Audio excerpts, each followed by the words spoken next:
हम convex lens पढ़ रहे थे, कॉन्वेक्स लेंस। और कॉन्वेक्स लेंस में हम किसकी बात कर रहे थे, इनकी इमेज की, कि कॉन्वेक्स लेंस जो इमेज बनती है, जो प्रतिबिंब बनते हैं, ये इमेज की स्थिति कैसी होती है, ठीक है, और किस तरीके से इनके इमेज बन रहे हैं, यानी कि इमेज है वो वर्चुअल, वास्तविक होगा, आभासी होगा, छोटा होगा, बड़ा होगा, ये सारी बातें हमने किसमें की, कॉन्वेक्स लेंस में की थी। और एक स्थिति मैंने आपको बता दी थी, जब वस्तु को कहाँ रखा गया है, अनंत पे रखा गया है, तो उसकी इमेज कहाँ बनती है, फोकस बिंदु F पर बिंदु के आकार की बनती है। और हमने क्या कहा कि ये जो इमेज बन रही है, प्रतिबिंब बन रही है, वो कैसी बन रही है, वास्तविक बन रही है, और वस्तु से क्या है, छोटी है। तो ऐसे ही सेकंड कंडीशन, देखो मैं एक टेबल बना देती हूँ सबसे पहले आपके सामने, और वो टेबल बहुत जरूरी है। जैसे आपने दर्पण में टेबल बनाई थी, वैसे ही यहाँ पे एक टेबल बना लो।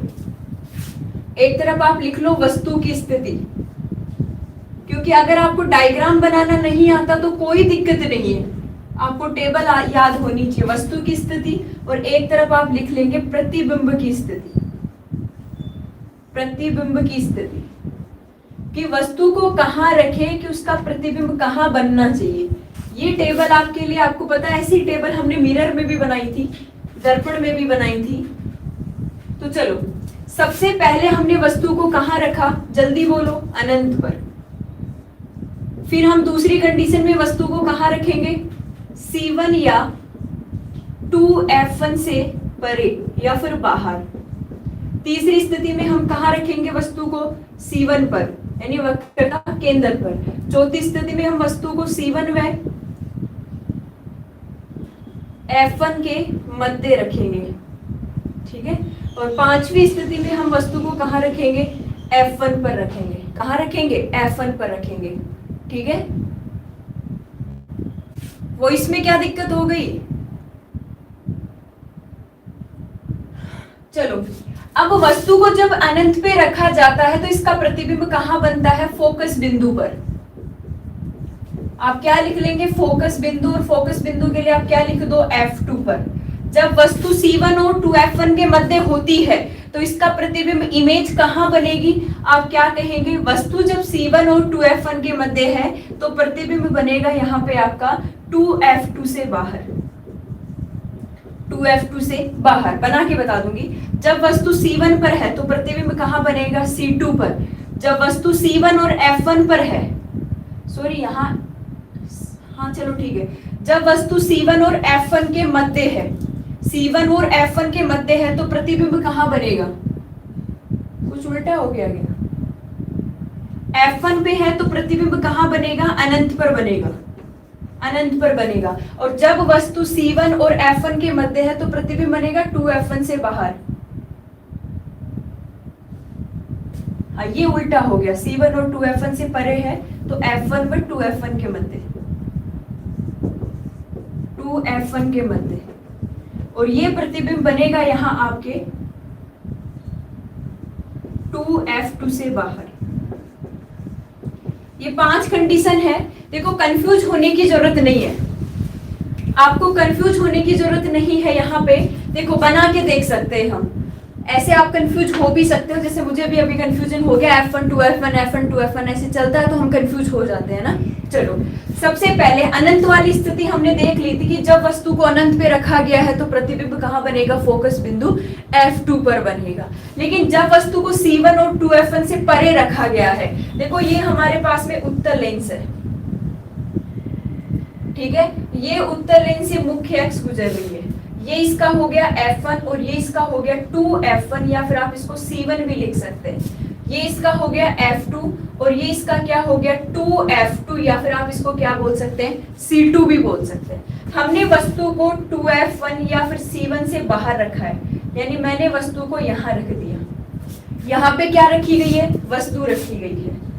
अब देखो वस्तु से मुख्य अक्ष के समांतर जो प्रकाश किरण लेंस पे आएगी वो परावर्तित होके किससे होके गुजरेगी, फोकस बिंदु F2 से होकर गुजरेगी, ठीक है। और सीधा प्रकाशिक केंद्र से आने वाली प्रकाश किरण इस तरीके से वो क्या हो जाती है, ऐसे सीधी ही गुजर जाती है, बिल्कुल ऐसे। जहां ये दोनों परावर्तित प्रकाश किरण मिलती हुई प्रतीत होगी वहीं पे क्या बनेगा, प्रतिबिंब बनेगा। तो ये यहाँ पे दोनों मिल रही है, यहाँ पे, तो ये क्या बन गया, प्रतिबिंब बन गया। क्या बन गया, प्रतिबिंब, इमेज। और आपको पता है कि प्रतिबिंब कैसा बनेगा, उत्तल लेंस का वास्तविक होगा। तो ये प्रतिबिंब कैसा है, वास्तविक है। प्रतिबिंब कैसा होगा, वर्चुअल होगा, वास्तविक होगा। अब देखो प्रतिबिंब बना कहाँ है, F2 और 2F2 के मध्य। और हमने यही लिखा था कि जब वस्तु को आप C1 या फिर 2F1 से बाहर रखते हो तो आपका प्रतिबिंब कहाँ बनता है, F2 और 2F2 के मध्य बनता है। और प्रतिबिंब कैसा होगा, वास्तविक, और कैसा बनेगा, ये उल्टा बनेगा। क्योंकि आपको पता है कि आपने वस्तु को ऐसे रखा है तो उसका प्रतिबिंब बिल्कुल कैसा बन रहा है, उल्टा बन रहा है, नीचे की तरफ बन रहा है। तो ये कौन सी स्थिति है, दूसरी स्थिति है, जिसका प्रतिबिंब F2 और 2F2 के मध्य बन रहा है और वास्तविक और कैसा है, उल्टा है।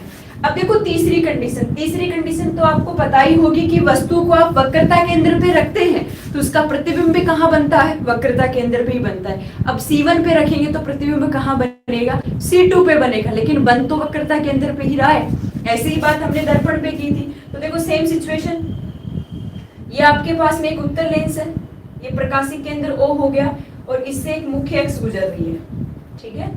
ये मुख्य अक्ष का ये हो गया F2 और ये हो गया 2F2, या फिर आप इसको क्या लिख लेंगे, C2 भी लिख सकते हैं। क्या लिख दिया, C2। ये इधर क्या हो गया, इसका F1 हो गया और इधर ये क्या हो गया, 2F1, या फिर क्या लिख दिया आपने, इसको C1 लिख दिया, ठीक है। राहुल जी आगे करवा देंगे एक बार उनको। अब हमने वस्तु को कहाँ रखा है, सबको आना चाहिए ना समझ में, हमें सबको साथ लेके चलना है राहुल जी। हमने वस्तु को कहाँ रखा है, 2F1 और C1 पे रखा है। तो देखो ऐसे वस्तु से आने वाली प्रकाश किरण लेंस पे आपतित हुई और परावर्तित होके फोकस बिंदु F से होके गुजर गई। फिर क्या हुआ, ऐसे बिल्कुल जो प्रकाश किरण सीधी प्रकाशीय केंद्र पे आती है वो क्या हो जाती है, सीधी निकल जाती है। और जहां पे ये मिलती हुई प्रतीत होती है वहीं पे इनका क्या बन जाता है, प्रतिबिंब बन जाता है। तो वस्तु को जब आपने C1 पे रखा तो इसका प्रतिबिंब कहाँ बन रहा है, C2 पे बन रहा है। और यही मैंने लिखा है कि जब वस्तु को C1 पे रखा जाता है तो उसका प्रतिबिंब कहाँ बनता है, C2 पर बनता है, ठीक है। ये इसकी थर्ड कंडीशन हो गई। मैं आपको चेक करने के लिए बना के बता रही हूँ कि आपने अगर किया है, आपने अपना होमवर्क किया है तो आप एक बार चेक कर लो कि आपका सही है कि नहीं है, फिर हम आगे बढ़ेंगे, ठीक है। एक बार आप चेक कर लो। अब देखो, अब लिख सकते हैं दूसरी स्थिति थी, मैं यहाँ पे तीसरी स्थिति बना देती हूँ, सॉरी चौथी स्थिति बनेगी यहाँ पे, मैं चौथी स्थिति बना देती हूँ। चौथी कंडीशन क्या है कि जब वस्तु को आप C1 और किसके बीच में रख रहे हो, F1 के बीच में रख रहे हो, ठीक है। तो ये मेरे पास हो गया उत्तल लेंस, ठीक है, और ये गुजर रही है मुख्य अक्ष। ये हो गया F1, ये हो गया 2F1 या फिर C1, ये हो गया F2, ये हो गया 2F2, या फिर आप इसको क्या बोल सकते हैं, C2 भी बोल सकते हैं। वस्तु को रखा गया है 2F1 व F1 के मध्य, यानी यहां से रखा गया है। वस्तु से आने वाली प्रकाश किरण जो मुख्य अक्ष के समानांतर है फोकस बिंदु F से होके गुजर, ऐसे गुजर गई, ठीक है। और वक्रता केंद्र C से आने वाली प्रकाश किरण क्या हो जाती है, सीधी निकल जाती है। और जहां ये मिलती हुई प्रतीत होती है वहीं पे क्या बनता है, प्रतिबिंब बनता है। यहाँ पे क्या बन गया, इमेज। और इमेज कहाँ बनी है, 2F2 से बाहर। और हमने यही लिखा है कि इमेज कहाँ बनेगी, 2F2 या फिर C2 से बाहर बनेगी, ठीक है। तो प्रतिबिंब कहाँ बनेगा, 2F2 से बाहर बनेगा जब वस्तु को आपने C1 और किसके बीच में रखा है, F1 के बीच में रखा है। क्लियर है। अब ऐसे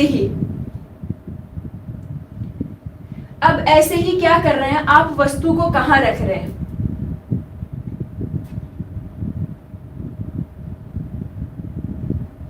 हाँ एक स्थिति और रह गई ना, छठवीं स्थिति, जब वस्तु F1 व O के मध्य हो, O के मध्य हो तो प्रतिबिंब बनता है आपका 2F1 से बाहर। अब कैसे बनेगा वो मैं बता देती हूँ, मुझे जल्दी बताओ ये तीनों स्थितियां आपने बना ली क्या?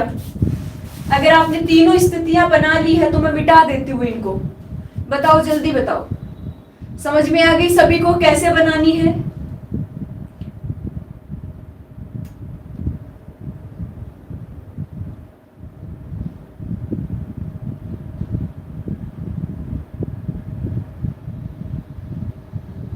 देखो कुछ ज्यादा ये डायग्राम याद करने की कोशिश मत करो। अगर आपको दर्पण के प्रतिबिंब याद है तो लेंस के याद करने की जरूरत ही नहीं है, क्योंकि प्रतिबिंब में आपको F1 की जगह लेंस में F2 करना है और 2F1 की जगह लेंस में 2F2 करना है। बस इतनी सी बात आपको याद रखनी है, इसके अलावा कुछ भी नहीं करना। चलो मैं मिटा देती हूँ इसको ना, आप पीछे करके देख लेना एक बार वीडियो को।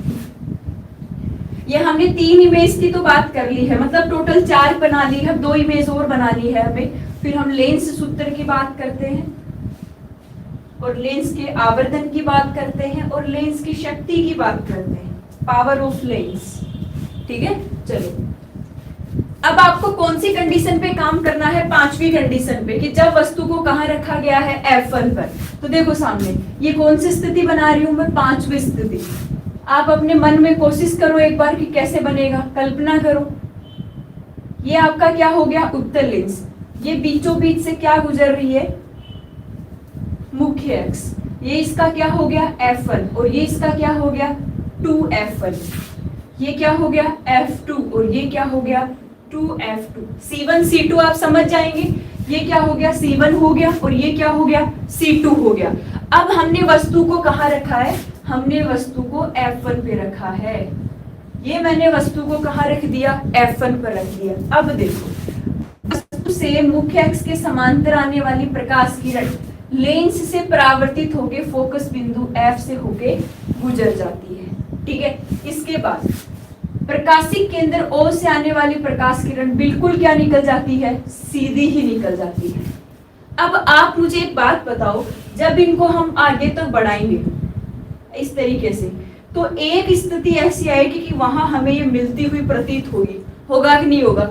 जब आप इनको आगे तक बढ़ाओगे तो एक स्थिति ऐसी आएगी जहां ये मिलती हुई प्रतीत होगी, लेकिन हमें ये नहीं पता कि कितना बढ़ाना है और ये कहाँ मिलेगी। हमें ये नहीं पता कि हमें कितना बढ़ाना और ये कहाँ मिलेगी। इसका मतलब हमें स्थिति का पता नहीं है। प्रतिबिंब तो बनेगा, वास्तविक ही बनेगा, उल्टा बनेगा, लेकिन हमें उसकी स्थिति का पता नहीं है कि प्रतिबिंब बनेगा कहाँ। तो आपका आंसर आना चाहिए कि अगर वस्तु F1 पे है तो प्रतिबिंब कहाँ बनता है? अनंत पर बनता है। प्रतिबिंब कहाँ बनेगा? अनंत पर बनेगा, लेकिन ये हमें पता है कि प्रतिबिंब वास्तविक और कैसा होगा? उल्टा होगा। बस हमें उसकी स्थिति का पता नहीं है कि प्रतिबिंब आखिर में बनेगा कहाँ। तो आप आंसर क्या लिख सकते हैं कि प्रतिबिंब कहाँ बनेगा? अनंत पे बनेगा। ठीक है, अब देखो 6वीं स्थिति क्या है कि जब वस्तु को आपने F1 व O के मध्य रखा है। 6वीं स्थिति बहुत इंपॉर्टेंट है। 6 वाली जो पोजीशन है वो बहुत इंपॉर्टेंट है, जब आपने वस्तु को F1 और O के मध्य रखा है। ध्यान से देखो, ये मेरे पास क्या है? एक उत्तल लेंस है। हो सकता है थोड़ा ऐसे वैसे बन जाए, समझ जाना। ये एक उत्तल लेंस है और उत्तल लेंस के बीचों बीच ये क्या गुजर रही है? मुख्य एक्स गुजर रही है। ठीक है, ये इस लेंस का क्या हो गया? F1 और ये क्या हो गया? 2F1, या फिर आप क्या लिख सकते हैं? इसको C1 भी लिख सकते हैं। ये हो गया इसका F2 और ये इसका क्या हो गया? 2F2, या फिर आप इसको क्या लिख सकते हैं? C2 भी लिख सकते हैं। अब हमने क्या किया? वस्तु को हमने यहाँ रख रखा है, ये O हो गया। हमने वस्तु को यहाँ रख रखा है। अब इसका प्रतिबिंब कहाँ बनेगा?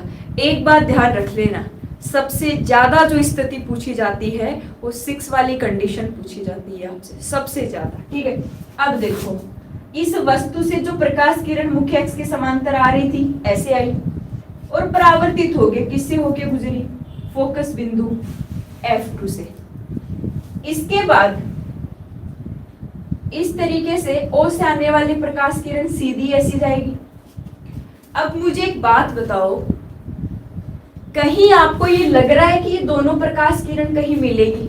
आपको थोड़ा बहुत भी लग रहा है क्या ऐसा कि अनंत पे जाके ये मिल सकते हैं? क्योंकि आप जैसे जैसे इनको बढ़ाओगे इनकी दूरी बढ़ती जाएगी, ये एक दूसरे से दूर होती जाएगी।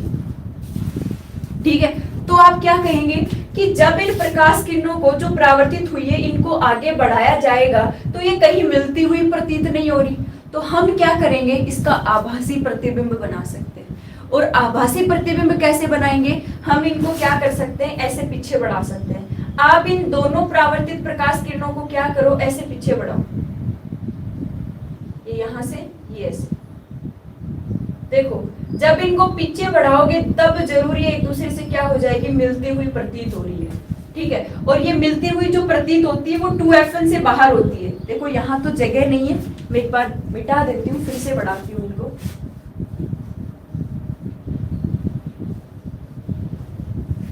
एक मिनट रुकना। ये आपका F1 है, ये आपका 2FN है।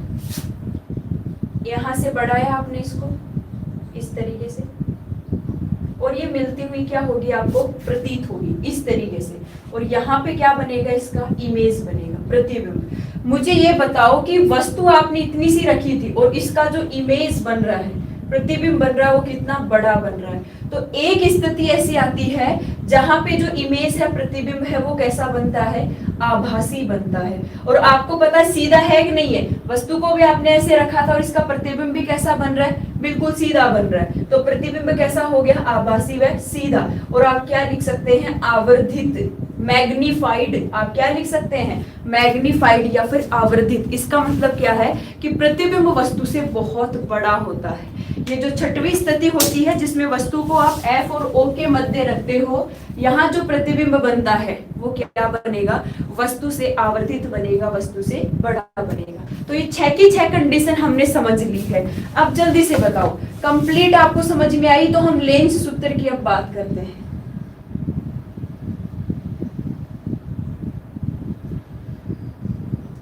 जल्दी बताओ, ये बात आप लोगों को समझ में आ गई? बताओ बताओ, जल्दी बताओ, सभी को आंसर देना है।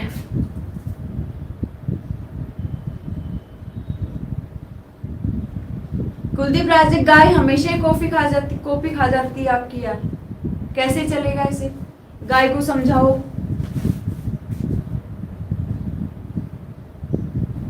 क्या हुआ बलवीर सिंह, आप लेट हो आज? Okay,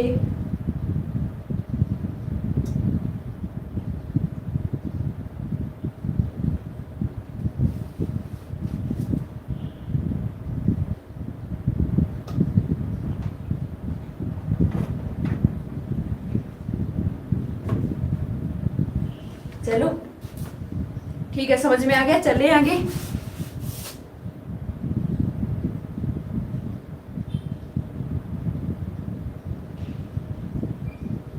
good morning Sonia.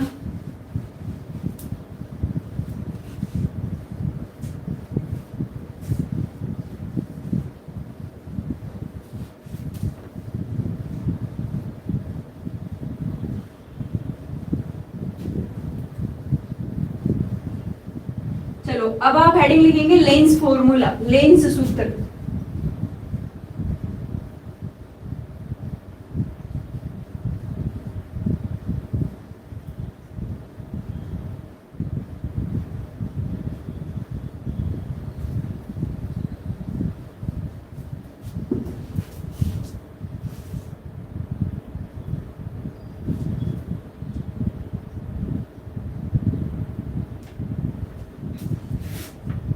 Heading लिखेंगे लेंस फॉर्मूला, लेंस सूत्र।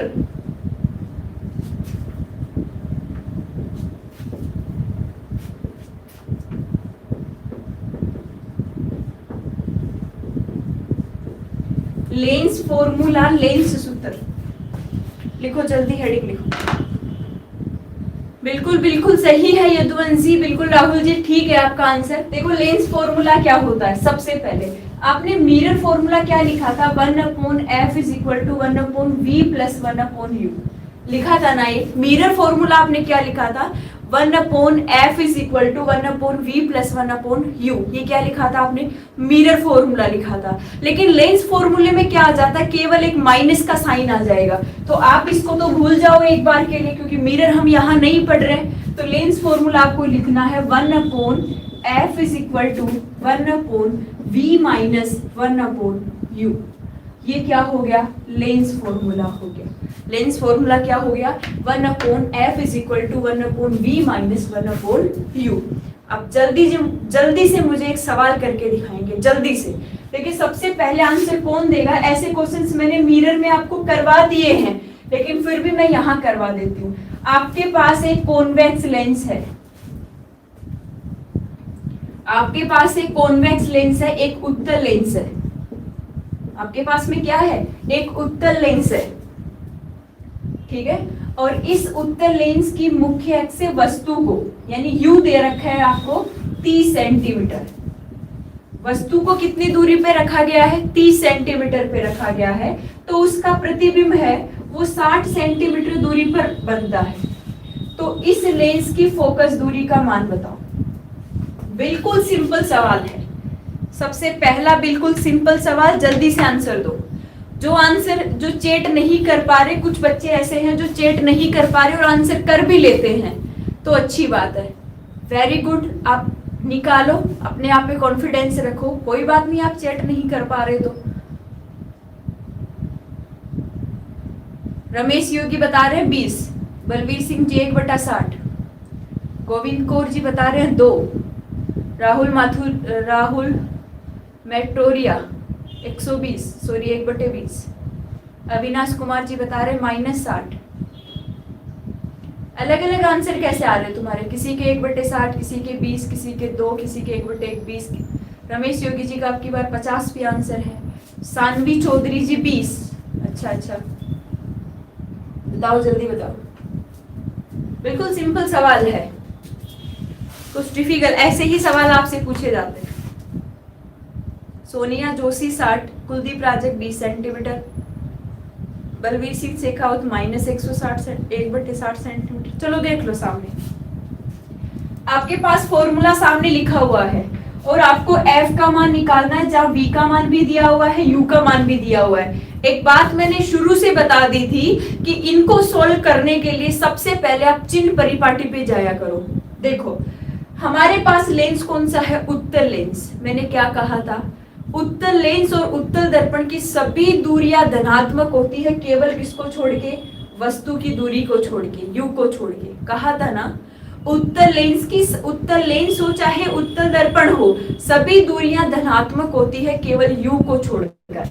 यानी कि मैंने क्या लिख लिया यहाँ पे? यू का मान क्या है? -30 सेंटीमीटर, और मुझे एफ का मान क्या करना है? ज्ञात करना है, ठीक है। अब देखो, सबसे पहले मैंने फॉर्मूला लिखा 1/f = 1/v - 1/u, ठीक है।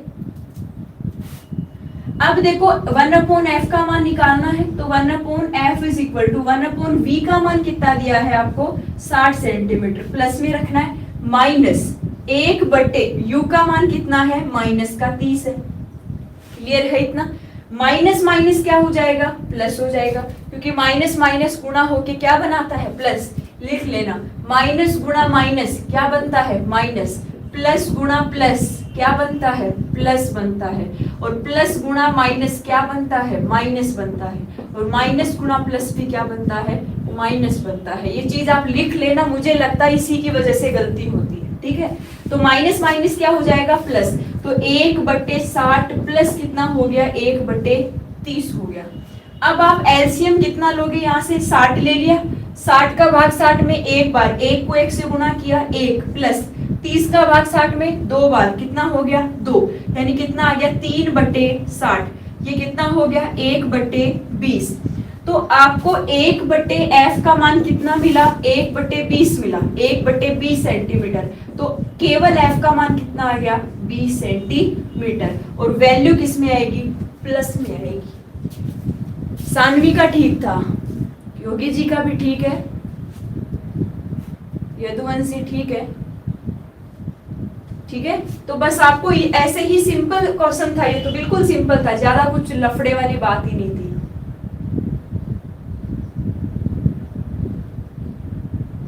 हाँ सॉरी, माइनस और माइनस मल्टीप्लाई होके क्या हो जाते हैं? प्लस हो जाते हैं। प्लस प्लस क्या होगा? Plus. Plus minus minus, minus plus minus. हाँ सानवी आपका ठीक है, कुलदीप जी आपका भी ठीक है। चलो चलो आगे।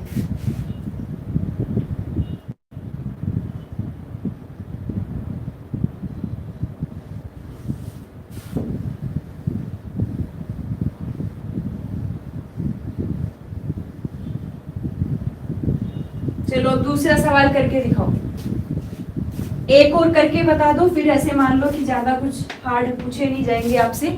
एक और करके बताओ। नेक्स्ट सवाल, क्वेश्चन नंबर 2। फिर आवर्धन का और लेंस सूत्र का एक साथ जोड़ के करेंगे। देखो, आपके पास में एक अवतल लेंस है, आपके पास में एक कॉनकेव लेंस है, ठीक है, और इस कॉनकेव लेंस की फोकल लेंथ आपके पास में 15 सेंटीमीटर है, और इस फोकल लेंथ पे आपने वस्तु को 30 सेंटीमीटर दूरी पर रखा है, तो इसका प्रतिबिंब कितनी दूरी पर बनेगा और प्रकृति भी बतानी है। इसकी प्रकृति कैसी होगी बताओ जल्दी से, जल्दी बताओ जल्दी।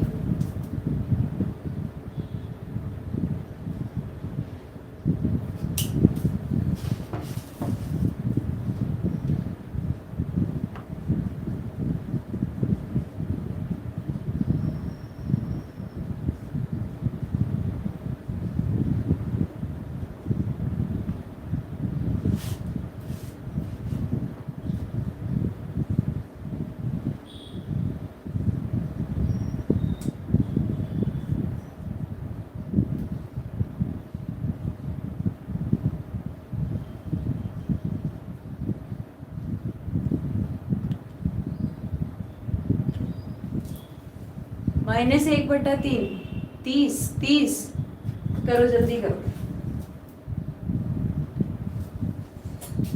सभी बताओ फिर देखते हैं। सत्यवीर जी ने भी बता दिया है, राजन यदुवंशी ने भी बता दिया है -30।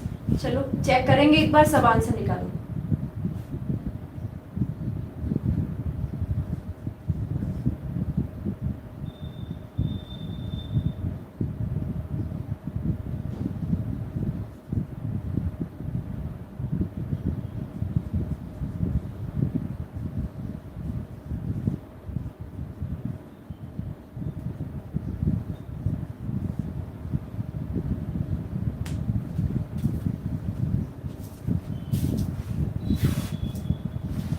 राहुल जी सोच लो, अवतल लेंस दिया है तो वास्तविक उल्टा बनेगा क्या? सोच लो सोच लो। बलवीर सिंह जी आपने आंसर नहीं दिया है, कहाँ गए? राजवीर सिंह जी -30, अच्छा।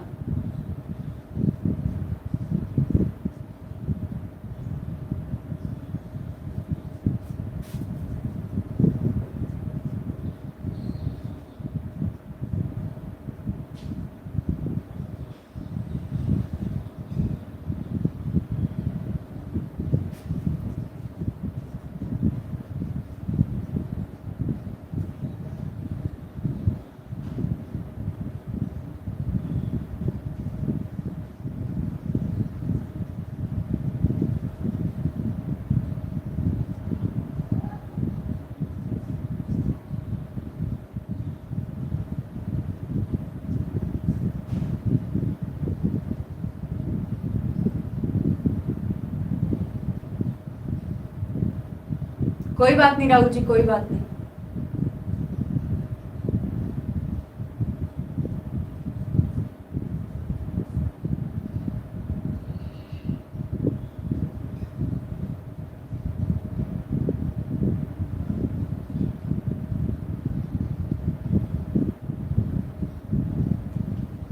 ओके ओके, चलो आंसर आ ही गया है, सही है सबका।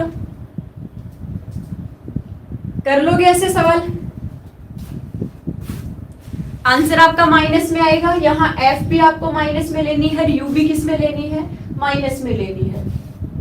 तो आप सीधा लिख सकते हैं, यहाँ पे हो गया 1/-15 बराबर 1/v का मान निकालना है 1/v, और ये हो गया माइनस की जगह ये क्या हो गया यहाँ पे प्लस, -1/-30, तो माइनस माइनस क्या हो गया? प्लस हो गया, +1/30, और ये इधर आएगा, ये वैल्यू ये इधर जाएगी, और 1/f की वैल्यू इधर आएगी, तो ये कितना हो गया आपका? -1/30 + 1/15, तो लघुत्तम कितना आ गया? 30, और ऊपर कितना बच गया? -2 + 1, तो -1/30, तो आंसर कितना आ गया? 30। चलो अब आप हेडिंग लिखो, कर लेना इसे सवाल।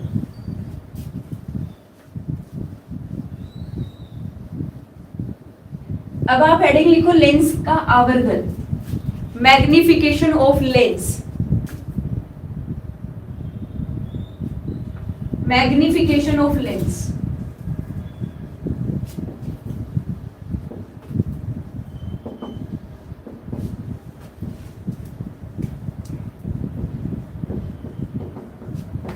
लेंस का आवर्धन, आप इसको स्मॉल m से डिनोट करेंगे, magnification of lens. Balvir Singh ji solve नहीं हुआ, कोई बात नहीं, अभी बता देती हूँ, इसके साथ ही बता दूंगी। 15 और 30, ठीक है, याद है मुझे, बता देती हूँ।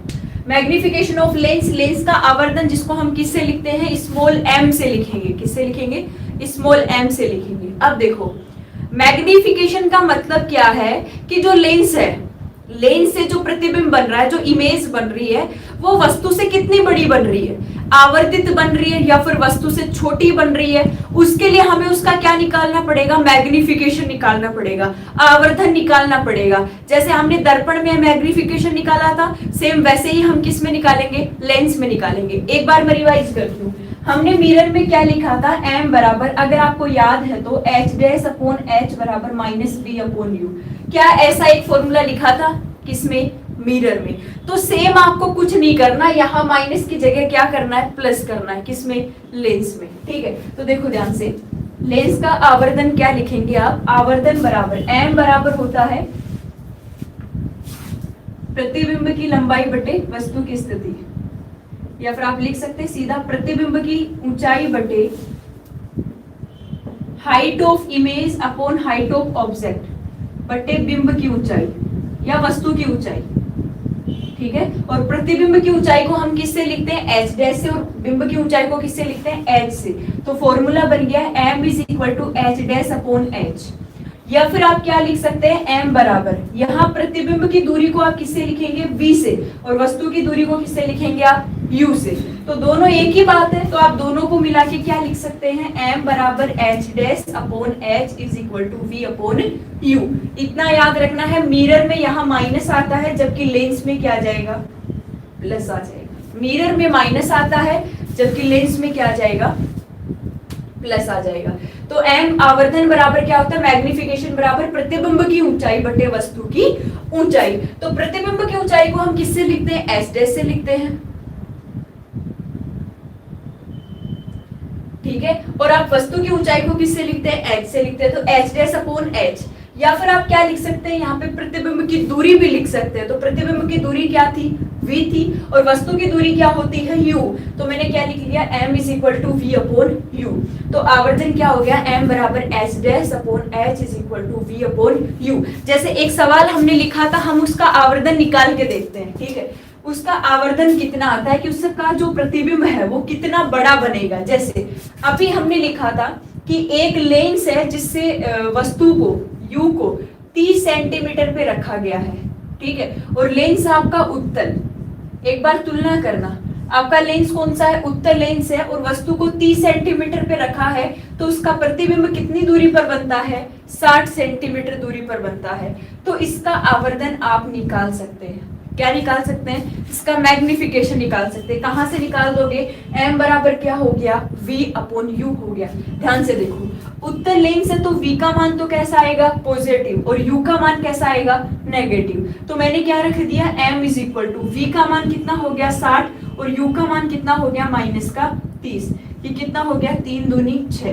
तो m का मान कितना आ गया, माइनस का 2। मुझे बताओ, मुझे साथ में कोई मात्रक लगाने की जरूरत है क्या साथ में कोई मात्रक लगाऊंगी, मीटर सेंटीमीटर? क्यों, हमने पीछे भी पढ़ लिया है कि आवर्धन का कोई मात्रक नहीं होता। क्यों नहीं होता, देखो ये भी 60 क्या है, सेंटीमीटर। ध्यान से सुनो, ये भी 60 क्या है, सेंटीमीटर, और ये 30 भी क्या है, सेंटीमीटर। सेंटीमीटर से सेंटीमीटर कटेगा, नहीं कटेगा, कट जाएगा। तो आप क्या लिखेंगे, m बराबर माइनस का 2। क्या आ गया, आवर्धन आ गया। लेकिन ध्यान से सुनो, अगर मैंने इसको अवतल लेंस मान लिया, मैंने इसको क्या मान लिया, अवतल लेंस मान लिया, तो मैंने क्या लिखा, मैं एक बार इसको मिटा देती हूँ, लिख तो लिया ही है आपने।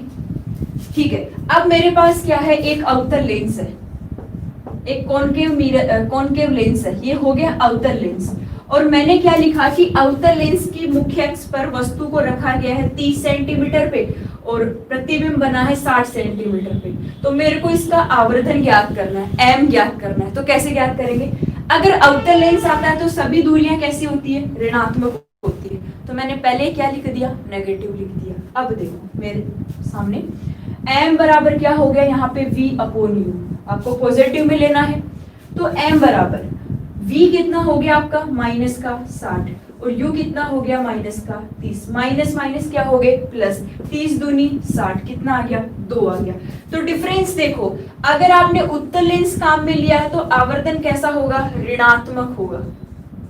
आवर्तन कैसा होगा, ऋणात्मक होगा। और अगर आपने अवतल लेंस काम में लिया है तो आवर्तन कैसा होगा, धनात्मक होगा। तो आवर्तन कैसा होगा, धनात्मक होगा। ठीक है, क्लियर है इतना। इस तरीके से आप आवर्तन का मान ज्ञात कर सकते हैं। और एच डैश ऊंचाई का मान दिया हुआ हो सकता है, 3 स्थितियां आपको दी हुई होगी और चौथी स्थिति आपको पूछी जाएगी।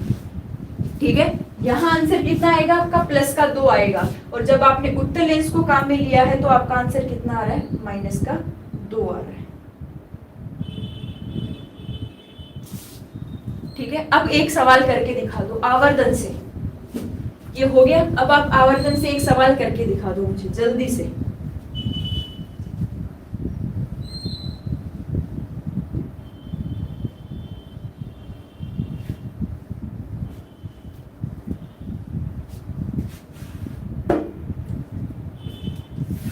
क्लियर है?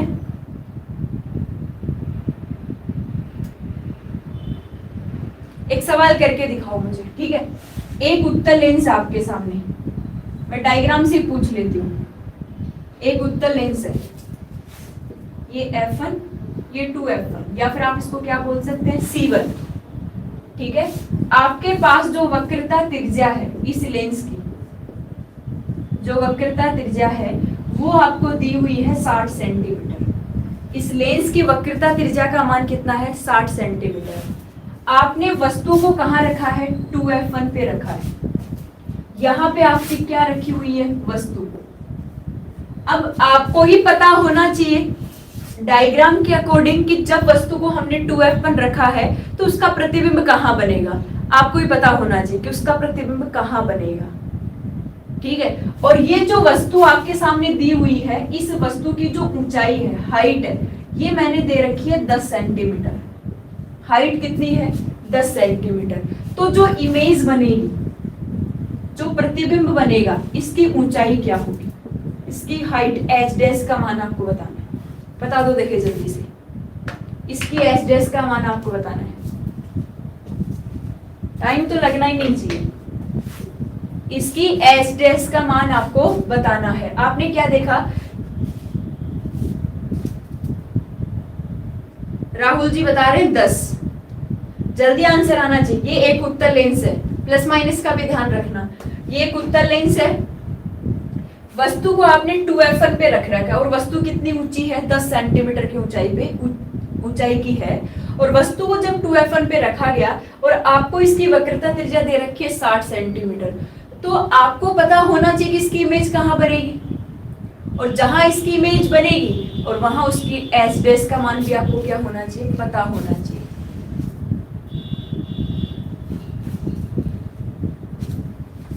अच्छा, राहुल जी बता रहे हैं 10, राणा सत्यवीर जी 2F, अविनाश जी 10 बता रहे हैं वस्तु के बराबर। कुलदीप राजक जी बोल रहे हैं वस्तु के बराबर। चलो,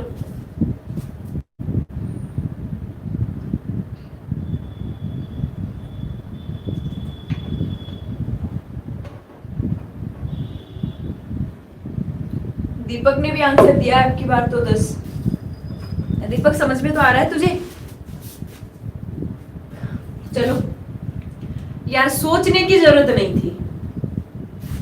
ये क्वेश्चन मैंने जब दिया था देखते ही आंसर आना चाहिए था ना। तो आपको फॉर्मूला लगाने की जरूरत है, कुछ भी करने की जरूरत नहीं थी आपको। क्यों? मैंने अभी टेबल आपको बनवाई थी और उसमें लिखा था कि जब वस्तु को 2F1 या C1 पर रखा जाता है तो उसका प्रतिबिंब भी कहाँ बनता है, वक्रता केंद्र पे बनता है, C2 पर बनता है।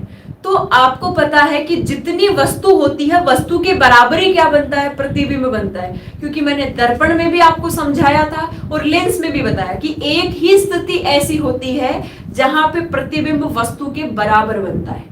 चाहे उल्टा बनता होगा लेकिन बनता किसके बराबर है, वस्तु के बराबर। और वो स्थिति कौन सी होती है, जब आप वस्तु को C1 यानी वक्रता केंद्र पे रखते हो। सिंपल सी बात है, जब आप वस्तु को कहाँ रखते हो, वक्रता केंद्र पे रखते हो। मैंने आपको डेटा भी दिए हैं, आप डेटा से भी सोल्व कर सकते हो, ठीक है। डेटा से सोल्व करोगे तो भी आंसर क्या आएगा, 10 ही आएगा। ध्यान से देखो,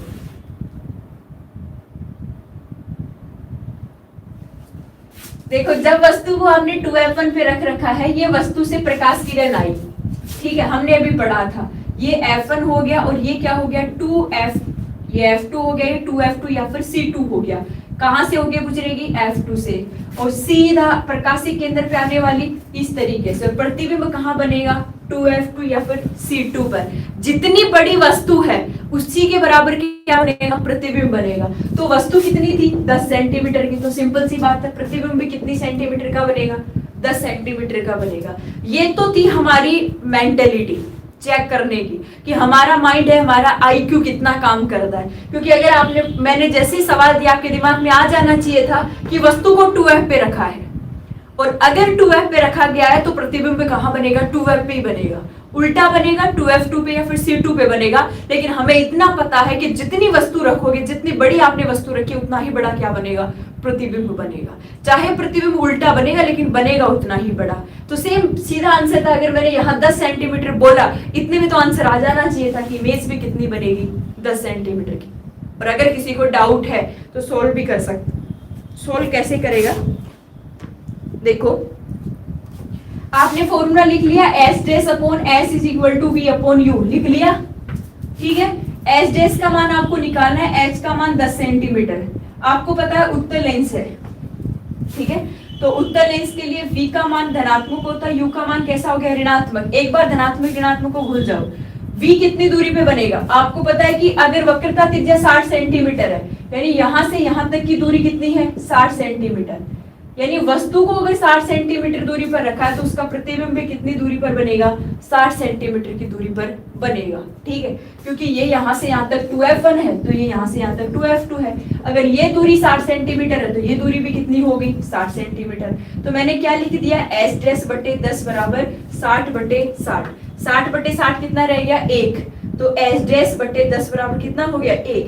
10 से 1 वज्र गुणा कर दो, कितना हो गया, 10। तो एस डैश का मान कितना आ गया, 10 सेंटीमीटर। कितना आ गया, 10 सेंटीमीटर। तो हम इसका सोल्व भी कर सकते हैं और देख के भी इसका पता लगा सकते हैं, ठीक है। अब मुझे बताओ कि कोई भी ऐसी स्थिति का सवाल आपसे पूछा जाए, ऐसी स्थिति का सवाल अगर आपसे पूछा जाए तो क्या आप बता सकते हैं, बता सकते हैं क्या?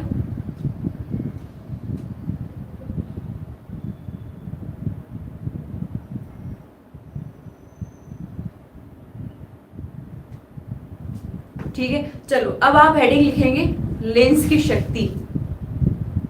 हाँ, माइनस में आएगा, क्यों, उल्टा बन रहा है, माइनस में आएगा क्योंकि उल्टा बन रहा है। ये माइनस हो जाएगा यहाँ पे, तो ये माइनस में आएगा, माइनस 10 सेंटीमीटर। क्योंकि प्रतिबिंब यहाँ वस्तु को कैसा रखा गया था, सीधा, तो प्रतिबिंब कैसा बनता है, उल्टा बनता है। तो ये वाली दूरियां कैसी होती है, ऋणात्मक होती है, निगेटिव होती है।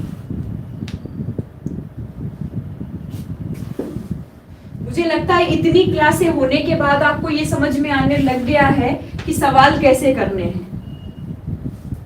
मैं ये मान रही हूं कि इतनी क्लासें होने के बाद कम से कम आपको ये तो पता लगने लग गया कि सवाल के जो डेटा है उनको आप फॉर्मूले में कैसे पुटअप करोगे। ये बात तो मुझे ऐसे लग रहा है आपको समझ में आने लग गई है। क्या मैं सही हूं? तो आप मुझे बता सकते हैं कि जो मैं सोच रही हूं, जो मैं थिंक कर रही हूं, क्या वो सही है?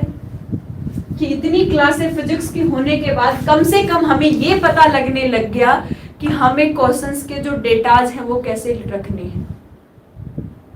कुलदीप राजक उल्टा ही बनेगा प्रतिबिंब तो।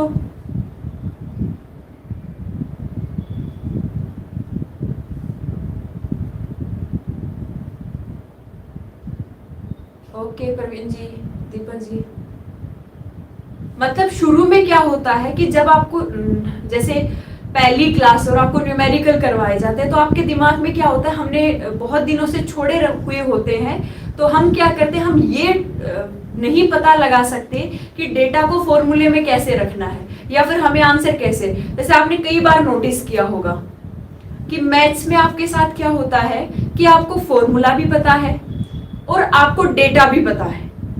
अब आपको ये नहीं पता कि इन डेटा को आप फॉर्मूले में कैसे रखोगे। अब आपको ये नहीं पता कि आप इन डेटा को, हाँ रविंदर जी करा देते हैं, कि आप इन डेटा को फॉर्मूले में कैसे रखोगे, ये हमें नहीं पता होता। बस इस बात को क्लियर कर लो कि डेटा आपको दिए हुए तो उनको आप फॉर्मूलाज में कैसे रखोगे, बस सिंपल है। एक बार रविंद्र भास्कर जी, मैं आपको एक चांस देती हूँ, ट्राई अगेन, एक बार और कोशिश करो। बोला जाता है ना, कोई काम हमसे नहीं होता, घर वाले क्या बोलते हैं, एक बार और कोशिश कर, होगा। एक बार और कोशिश कर, होगा। जब हम लास्ट में जाके थक जाते हैं कि यार कितनी कोशिश कर ली फिर भी नहीं आ रहा, मैम बोतल तो दिखा दो, क्यों?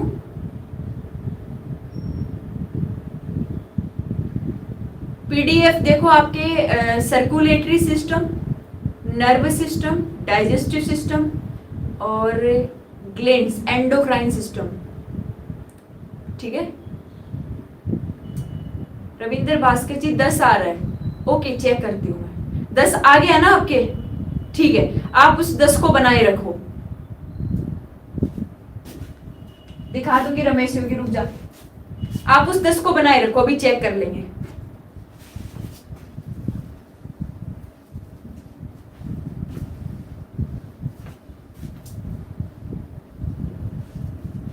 चलो अब हेडिंग लिखेंगे, पावर ऑफ लेंस, लेंस की शक्ति।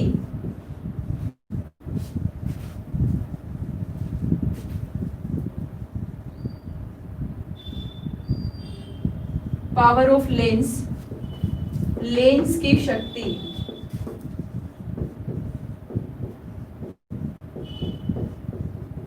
हेडिंग लिखो पावर ऑफ लेंस, लेंस की शक्ति। कुलदीप राजक, तुम ऐसे पढ़ते रहो, मैं तुम्हें बॉटल ही गिफ्ट कर दूंगी, तुम्हें बॉटल गिफ्ट कर दूंगी मैं, तुम पढ़ते रहो बस, ठीक है। चलो, पावर ऑफ लेंस, लेंस की शक्ति को आप किससे दर्शाते हैं? P से दर्शाते हैं, ठीक है। देखो लेंस की शक्ति बराबर क्या होता है? P बराबर 1/f। P बराबर क्या होता है? 1/f, ठीक है। यहाँ F क्या है आप सबको बताइए, F क्या होती है? Focal length. ये क्या होती है? Focal length. फोकल लेंथ का मतलब फोकस दूरी। यहाँ एक बात याद रखना कि लेंस की शक्ति का मात्रक, लिख लेना नोट लगा के, लेंस की शक्ति का मात्रक डायप्टर होता है। डायप्टर को किससे दर्शाएंगे? D से। डायप्टर होता है यदि फोकस दूरी, डायप्टर होता है यदि फोकस दूरी मीटर में हो। अगर फोकस दूरी का मान मीटर में होगा तो ही शक्ति का मान किस में आएगा? डायप्टर में आएगा, ठीक है। किस में आएगा? डायप्टर में आएगा। अब देखो, जैसे एक सवाल करवाती हूं, एक उत्तल लेंस के लिए कर लो और एक किसके लिए कर लो? अवतल लेंस के लिए, ठीक है। देखो अवतल लेंस की फोकस दूरी भी आपके पास 30 सेंटीमीटर है। कितनी है? चलो एक बार आप 10 ही मान लो, 10 सेंटीमीटर है। और अवतल लेंस की फोकस दूरी f का मान भी कितना है? 10 सेंटीमीटर है। लेकिन आपको चिन्ह का पता करना है, साइन का पता करना है, ठीक है। सबसे पहले उत्तल लेंस की फोकस दूरी कैसी होती है? पॉजिटिव, अभी हमने पढ़ा है। और अवतल लेंस की सभी दूरियां कैसी होती है? ऋणात्मक। फॉर्मूला अप्लाई करो, फोकस दूरी का मान मीटर में, डायप्टर में आंसर लाना है तो इसको मीटर में ले लो, क्योंकि डायप्टर में आंसर तभी आएगा जब फोकस दूरी किसमें होगी? मीटर में होगी। ध्यान से सुनो, शक्ति का मात्रक डायप्टर तभी होगा या फिर वैल्यू डायप्टर में तभी आएगी जब फोकस दूरी कैसी होगी?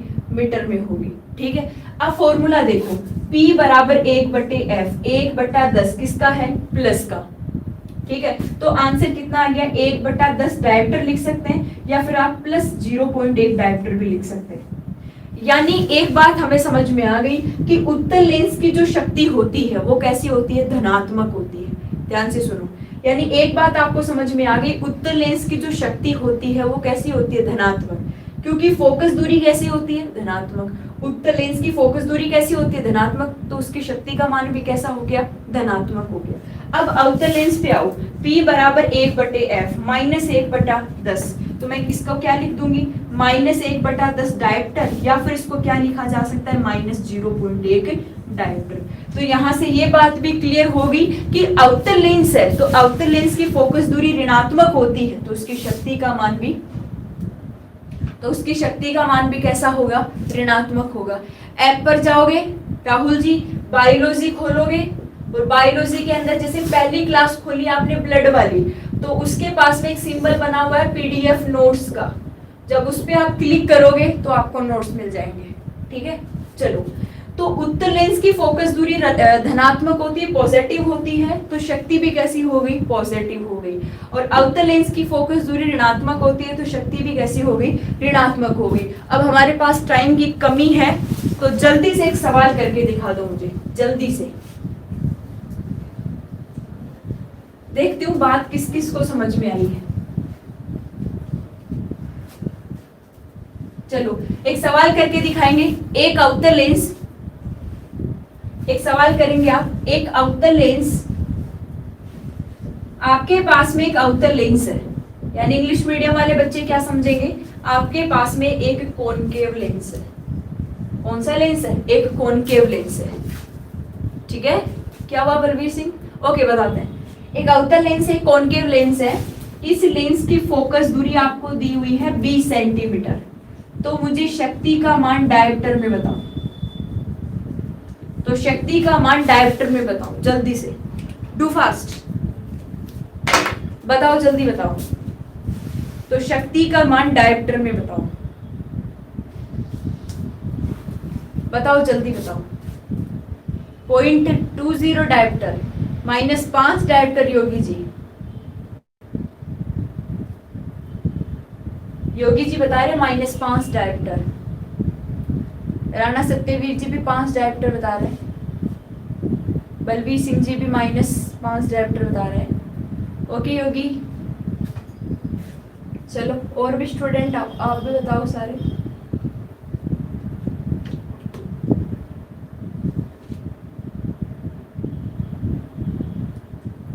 जो चैट नहीं कर पा रहे तुम लोगों को भी आंसर करना है, ये मतलब नहीं है कि हम चैट तो कर नहीं पा रहे तो हम आंसर करके क्या करेंगे, खुद के साथ धोखा मत करना कभी भी। कुलदीप राजक -20 डायप्टर, सोच ले बेटा एक बार, नहीं देख ले तुझे गिफ्ट नहीं मिलेगा। अभी टाइम हो गया है दूसरी क्लास का, तो मैं क्लास छोड़ती हूँ बता के एक बार, है ना। चलो ठीक है, एक बार ये सवाल देख लो लास्ट। फोकस दूरी कितनी है, 20 सेंटीमीटर, और शक्ति कितनी है इसकी, शक्ति आपको डायप्टर में क्या करनी है, याद करनी है। ठीक है, अब देखो फोकस दूरी सेंटीमीटर में दी हुई है, आपको इसे किस में बदलना पड़ेगा, मीटर में, क्योंकि डायप्टर में आंसर तभी आएगा जब सेंटीमीटर को किस में बदलोगे, मीटर में। अब आपको पता है 1 मीटर में कितने सेंटीमीटर होते हैं, 100 सेंटीमीटर होते हैं, तो 20 सेंटीमीटर में कितने मीटर होंगे, आप क्या कर दो इसको, ये कितना हो गया 20/100, मीटर में आ जाएगा ना 20/100, यानी आपने इसको क्या लिख लिया 1/5 मीटर। कितना मीटर आ गया, 1/5 मीटर। सिंपल सी बात है, आ गया ना। आप सेंटीमीटर को मीटर में बदल रहे हैं तो किसका भाग दे दो, 100 का भाग दे दो, तो मैंने 100 का भाग दे दिया, तो आंसर कितना आ गया 1/5 मीटर। अब फॉर्मूला क्या था, P बराबर 1/f, तो मैंने रख दिया P बराबर, अवतल लेंस है तो अवतल लेंस के लिए फोकस दूरी किस में आती है, माइनस में आती है, तो 1/-1/5, ठीक है, 1/-1/5। अब आपको पता है कि जब वैल्यू 1/1 में होती है तो ये वैल्यू कहाँ चली जाती है, ऊपर चली जाती है, तो शक्ति का मान यहाँ से कितना आ गया -5 डायप्टर, -5 डायप्टर। आप लोगों का बिल्कुल सही आंसर था, मीटर में चेंज करना पड़ेगा, तो मीटर में चेंज करने के लिए आप 100 का भाग दे दो, तो मीटर आ गया -1/5 मीटर, और P बराबर 1/1 -1/5। जब आपने इसको सोल्व किया तो शक्ति का मान कितना आ गया, -5 डायप्टर। ठीक है, चलो क्लियर है।